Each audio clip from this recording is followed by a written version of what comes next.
Welcome to our channel. আজকে একটা হাঁসের মাংস রান্নার রেসিপি শেয়ার করছি। খুবই সুস্বাদু একটা রেসিপি। এবং এখানে আমি একটা হাঁস নিয়েছি, পুরো একটা হাঁস, অলমোস্ট 2 কেজির মতো মাংস এখানে। তো হাঁস আমি ভালো করে কেটে পরিষ্কার করে ধুয়ে নিয়েছি। তো তার জন্য আমি কি কি ইনগ্রেডিয়েন্টস ব্যবহার করছি চলুন শুরু করা যাক। এখানে আমি 1 টেবিল স্পুন হলুদের গুঁড়ো, 1 টেবিল স্পুন জিরার গুঁড়ো, 1 টেবিল স্পুন মরিচের গুঁড়ো এবং 1 টেবিল স্পুন ধনিয়ার গুঁড়ো। আর নিয়েছি এখানে রসুন বাটা 1 টেবিল স্পুন, আদা বাটা 1 টেবিল স্পুন এবং পেঁয়াজ বাটা 1.5 টেবিল স্পুন। আর এখানে 1 কাপের মতো আমি পেঁয়াজ কুচি নিয়েছি এবং লবঙ্গ দিয়ে দিয়েছি কিছু, সাথে দিয়ে দিয়েছি দারুচিনি, তেজপাতা এবং এলাচি। তো এখন আমি ইয়োগার্ট ব্যবহার করছি 1.5 টেবিল স্পুন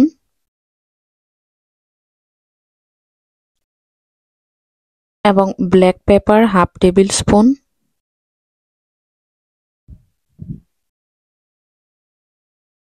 এবং 2 টেবিল স্পুন কুকিং অয়েল। এখন একটু মিক্স করে নিব, তারপর আমি লবণ ব্যবহার করব।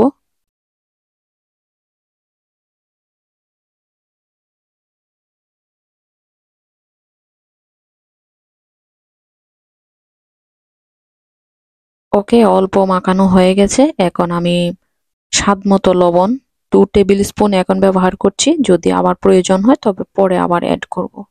তো এখন সবগুলো উপকরণ আমি ভালো করে ম্যারিনেট করে নিব এবং ম্যারিনেট করা হলে 30 মিনিটের জন্য রেস্টে রেখে দেব। আমি খুব ভালো করে ম্যারিনেট করব যেন মাংসের গায়ে মশলাগুলো লেগে থাকে ভালোভাবে। তো ম্যারিনেট করা হয়ে গেছে এবং 30 মিনিটের জন্য এখন রেস্টে রেখে দেব।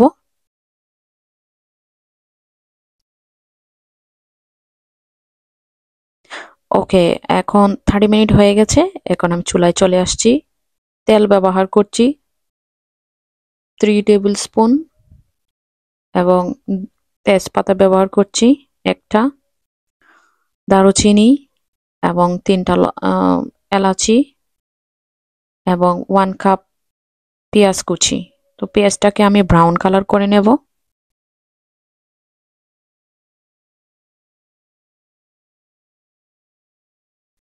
ওকে, ব্রাউন কালার হয়ে গেছে। এখন ম্যারিনেট করা মাংস দিয়ে দিব। মাংস দিয়ে ভালো করে মিক্স করে আমি ঢেকে 45 মিনিট পর্যন্ত রান্না করব।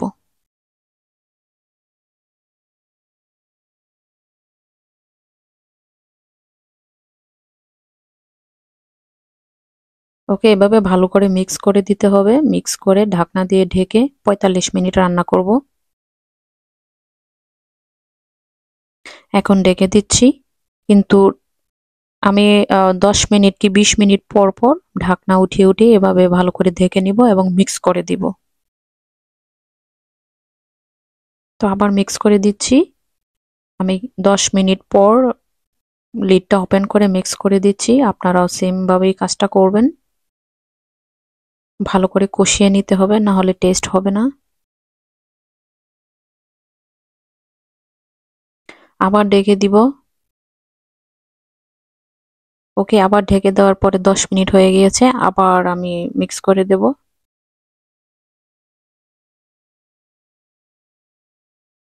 তো এভাবে ঢেকে আমি 45 মিনিট রান্না করব।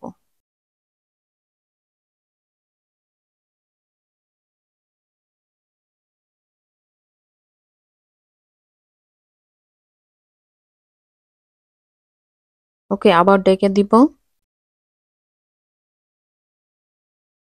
ওকে, এরকম ভাবে আমি ঠিক 45 মিনিট রান্না করে নিয়েছি।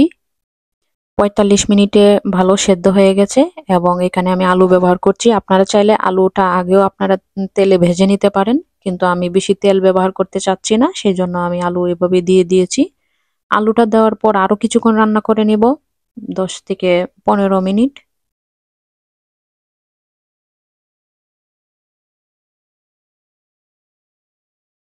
আমি আলুটা দেওয়ার পরে ঢেকে দিয়েছিলাম। এখন 10 মিনিট পরে আবার আমি ওপেন করে আবার এখন জল অ্যাড করছি। আমি এখন পরিমাণ মতো জল ব্যবহার করব।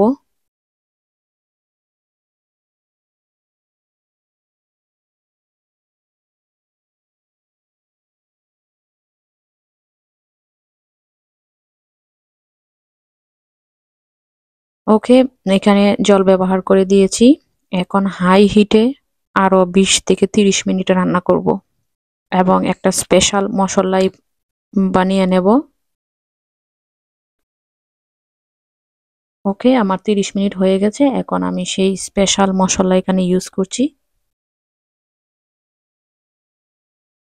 আমি কি ব্যবহার করেছি আপনারা জানতে চাইলে কমেন্ট বক্সে অবশ্যই কমেন্টস করবেন। এটা অ্যাকচুয়ালি তরকারির স্বাদ বাড়িয়ে দ্বিগুণ করবে, সেই জন্য আমি এই সিক্রেট মশলাটা ব্যবহার করছি। অ্যাকচুয়ালি এই মশলা ছাড়া মাংসের কোনো স্বাদ পাওয়া যায় না, তো সেই জন্য এই সিক্রেট মশলাটা ব্যবহার করেছি আমি। তো আমার রান্নাটা একদম ডান, দেখতেই পাচ্ছ খুব সুন্দর একটা কালার হয়েছে এবং পুরোপুরি ভালোভাবে সেদ্ধ হয়েছে, খুব টেস্টি হয়েছে। আমি ট্রাই করেছিলাম, এখন পরিবেশন করেও দেখাচ্ছি তোমাদের। তো বন্ধুরা, ভিডিওটি যদি আমার ভালো লেগে থাকে অবশ্যই সাবস্ক্রাইব করবে এবং কমেন্ট বক্সে জানাবে নেক্সট কিরকম ভিডিও চাও।